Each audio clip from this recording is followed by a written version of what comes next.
కాణిపాకంలో తెలుగు సంవత్సరాది ఉగాది వేడుకలను వైభవంగా నిర్వహించారు. ఉదయం నుంచి మూలమూర్తికి ప్రత్యేక అభిషేకాలు, అర్చనలు, పూజలు నిర్వహించారు. ఉగాది సందర్భంగా దేవస్థాన అధికారులు స్వామివారి ఆర్జిత సేవలను రద్దు చేశారు. ఈ సందర్భంగా ఆలయాన్ని వివిధ పుష్పాలు, విద్యుత్ అలంకారాలతో శోభాయమానంగా అలంకరించారు. చందన అలంకారంలో ఉన్న శ్రీ గణనాథుడిని దర్శించుకునేందుకు భక్తులు పెద్ద ఎత్తున వచ్చారు. అనంతరం కాణిపాకం ఆస్థాన మండపంలో ఉగాది పంచాంగ శ్రవణం కార్యక్రమం నిర్వహించారు. పోతలపుట్టు శాసనసభ్యులు కలికి మురళీమోహన్ స్వామి వారి గంటల పంచాంగ పఠన పుస్తకాలను ఆవిష్కరించారు. ఈ పంచాంగ శ్రవణంలో శాసనసభ్యులు మురళీమోహన్, ఆలయ ఈవో పెంచల కిషోర్, నాయకులు, అధికారులు పాల్గొన్నారు.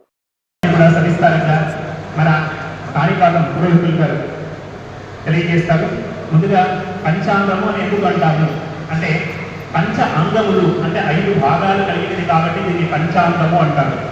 తిథి, వార, నక్షత్ర, యోగ, కరణం ఈ 5 అంగాలుగా ఉంటుంది కాబట్టి దీన్ని పంచాంగము అంటారు.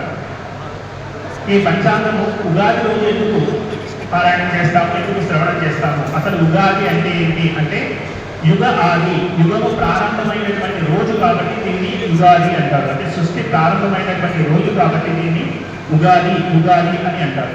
ఇది ఒక రకమైనటువంటి వివరణ. అలా ఉన్నటువంటి యుగాదిలో ముందుగా హృదయం ఎప్పుడు ప్రారంభమైంది అంటే ప్రతి యుగంలోనూ చైత్రశుద్ధ పాఠ్యం మాత్రమే మనకి ఉగాది అవుతుందా అంటే అలా కాదు. హృదయంలో ఉగాది ఎప్పుడు వచ్చింది అంటే కార్తీక మాసంలో శుక్లపక్ష నవమి రోజు ఉగాది జరుపుకునేవారు. అదేవిధంగా త్రేతాయుగానికి వచ్చేసరికి వైశాఖ శుద్ధ త్రయోదశి మనమందరం కూడా అక్షయ తృతీయాన్ని చేసుకుంటూ ఉంటాం.